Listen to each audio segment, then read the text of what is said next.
తెలంగాణ ప్రభుత్వ ఆది శ్రీనివాస్ మాట్లాడుతున్నారు. ఇప్పుడు అలా చూద్దాం.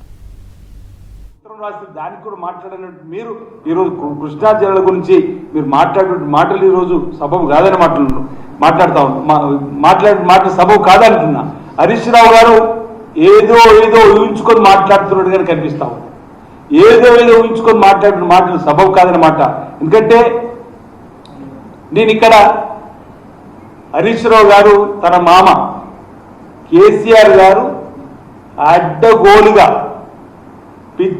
పిచ్చిగా కాళేశ్వరం సంబంధించిన డిజైన్ నిర్మించినప్పుడు పక్కన ఉన్నప్పుడు ఇది కూలేశ్వరం అయిన దాని మీద ఎందుకు మాట్లాడుతున్నారు అంటున్నా. అంటే మీ హయాంలో జరిగినటువంటి ఆలోచనలు ప్రజలకు సంబంధించి తెలంగాణకు సంబంధించి అప్పుల కుప్ప రాష్ట్రంగా మారడానికి ఆ నిర్ణయాలు కారణమైనట్టు దానిపైన ఎందుకు మీరు ప్రజలకు సేవకుని చెప్తున్నారని చెప్పని అడుగుతా ఉన్నా. ఈరోజు కృష్ణా జిల్లా పైన మాట్లాడే ముందు ఈరోజు రాయలసీమను రత్నాసీమగా మారుస్తామన్నటువంటి మీ మామగారు మీరు ఈరోజు మీరు ఈరోజు కృష్ణా జిల్లా మీద మాట్లాడే ప్రయత్నం చేయడం ఈరోజు ఇది మీ పార్టీ ఆలోచన ధోరణితో కూడా ప్రజలకు తెలిసిన తర్వాత మేము పక్కన పెట్టినటువంటి సందర్భాన్ని కూడా ఇంకా మర్చిపోయేటువంటి సందర్భం ఇది ఒకసారి మీకు గుర్తు చేసే ప్రయత్నం చేస్తున్నాం. బేసిన్లు లేవు, బేసిజాలు లేవు అన్నారు ఆ రోజు.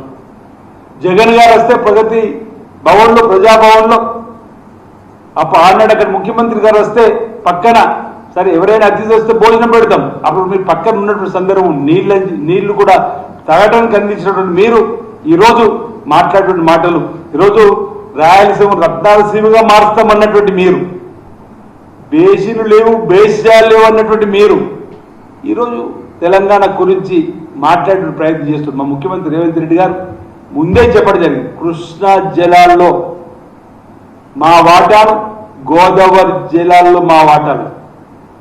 ఈరోజు మిగులు జలాలు కానీ నికర జలాలకు సంబంధించిన అంశం కానీ ఏది అంశంలో అయినా తెలంగాణకు నష్టం వాటిల్లకుండా చేసే ప్రయత్నం ఏ ప్రభుత్వం చేస్తుందని చెప్పని ఇప్పటికే గౌరవ ఉత్తమ్ కుమార్ రెడ్డి గారి నాయకత్వంలో కేంద్ర జలవనరుల శాఖ మార్చుల దగ్గర కూడా అనేక సందర్భాల్లో కూడా వెళ్ళి కలిసినటువంటి సందర్భం. ఈరోజు ఇన్ని కార్యక్రమాలు చేస్తుంటే ఎందుకు తెగగించుకుంటున్నారో మాకు అర్థమైతలేదు. ఈరోజు కృష్ణా జిల్లాలో తెలంగాణ మరణ రాసించినటువంటి వీళ్ళు ఇప్పుడు కొంచెం మాట్లాడడానికి కొంచెం సిగ్గన పడాలి.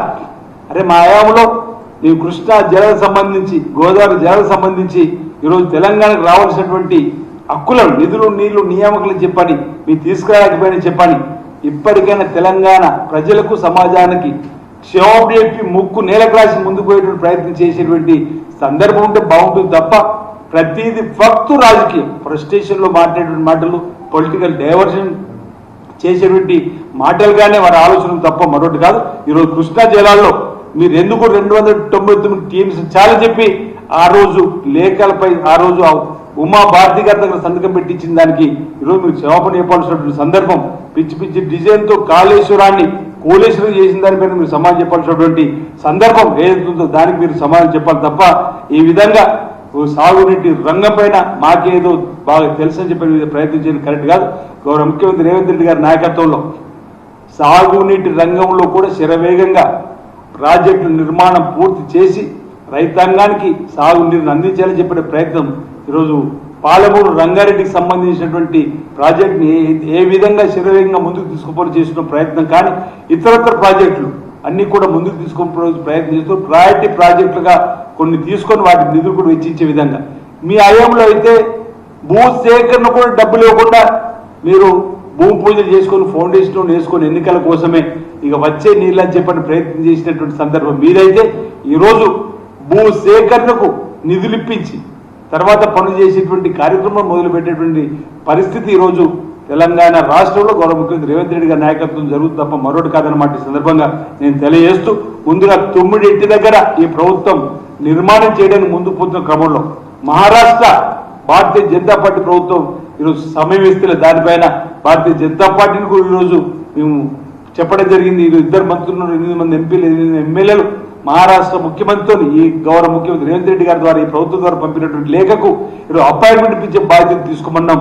మీరు కూడా ఈరోజు తెలంగాణలో నార్త్ తెలంగాణ ప్రధానంగా ఉన్నటువంటి రైతుల కోసం మీ పార్టీ వైఖరితో కూడా ఈరోజు చెప్పాల్సినటువంటి అవసరం ఉంది. ఈరోజు 9 గురించి మాట్లాడరు, కృష్ణా జిల్లాలో 299 టీఎంసీలు మాకు చాలున్నదనేది మాట్లాడరు, కానీ ఈరోజు ఏదో అంకెలతోని గారడి చేసి రైతులను ప్రజలు మభ్యపెట్టే ప్రయత్నం చేస్తున్నారు. ఇది సబబు కాదు. మేము 100కి 100 కృష్ణా జిల్లాలో మన వాటా, గోదావరి జిల్లాలో మన వాటాకు తప్పనిసరిగా ఇప్పుడు కేంద్ర ప్రభుత్వం పైన జలవనరులకు సంబంధించినటువంటి శాఖ పైన ఈరోజు ఒత్తిడి పెంచుతాం. ఈరోజు మన వాటా మనకు న్యాయంగా దక్కే విధంగా ప్రజల పక్షాన్ని నిలబడతాం. ఈ సందర్భంగా తెలియస్తా ఉన్నాను.